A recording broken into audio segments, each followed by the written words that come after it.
Super star Rajinikanth நடித்த அந்த கூலி திரைப்படம் ஏ சர்டிஃபிகேட்டோடவே ரிலீஸ் ஆகி 2 வாரம் முடிஞ்சு 3வது வாரத்தில் அடி எடுத்து வச்சு வசூல்லையும் வந்து சக்க போட்டுன்னு இருக்குது. 500 கோடி ரூபாய்க்கு மேலே வசூல் செஞ்சிடுச்சு.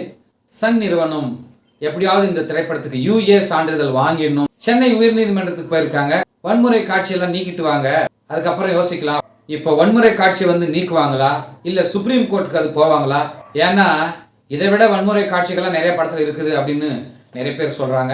சன் நிறுவனம் எதுக்காக பாடுபடுதுன்னா, சன் டிவிலேயே இந்த திரைப்படத்தை ஏ சான்றிதழோட ஒளிபரப்ப முடியாது. அதனால தான் வந்து UA சான்றிதழுக்கு பாடுபடுறாங்க.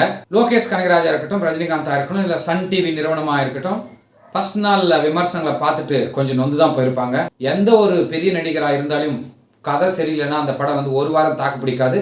சூப்பர் ஸ்டார் அப்படின்ற மாபெரும் மனிதர் என்ற ஒரே காரணத்தால இப்ப 3வது வாரத்தில் அடி எடுத்து வச்சு வெற்றிகரமா போயின்னு இருக்கு.